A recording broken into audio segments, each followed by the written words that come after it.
அல்லாஹ்வுடைய மகத்தான கருணையின் காரணமாக நம்முடைய இது முதல் வகுப்பு, அதாவது கிளாஸ் 1, இது வந்து இன்ஷால்லா நம்ம தொடங்கியிருக்கோம்.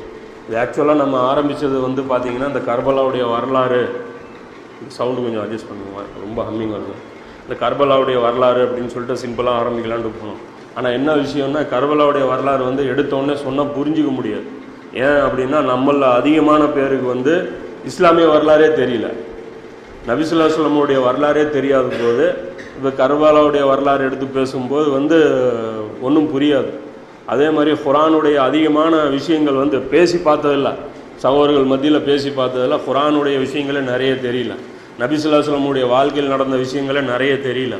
அதனால் வந்து ஒரு சிம்பிளாக, அதாவது ஒரு ஹைலைட்ஸ்ன்னு சொல்கிறோன்னு வச்சிங்களேன், சிம்பிளாக குர்ஆனுடைய ஹைலைட்ஸும் ஹதீஸுடைய ரசூலுல்லாவுடைய வாழ்க்கையில் இருந்த ஒரு ஹைலைட்ஸும் ஒரு கிளான்ஸு பார்த்தா தான் அதுக்கப்புறம் நமக்கு புரியும். உதாரணத்துக்கு இப்போ கர்பலா வந்து அவர் வந்து உயிரை கொடுத்து ஒரு விஷயத்துக்காக, அவர் காப்பாற்றுறதுக்காக அவர் கொடுத்தாரு. அப்போது நான் வந்து எடுத்தோன்னே அந்த டைரெக்டாக நம்ம பாயிண்ட்டுக்கு போனோம் அப்படின்னா, இதில் வந்து உயிர் கொடுக்குற அளவுக்கு ஒன்றும் ஒர்த்து இல்லையே அப்படிங்கிற மாதிரி தோணும். இது தேவையில்லாமல் ஒரு எஃபர்ட் இவர் பண்ணிட்டாரு அப்படிங்கிற மாதிரியான ஒரு விஷயந்தான் தெரியும். அப்படி தான் சொல்கிறாங்க நிறைய.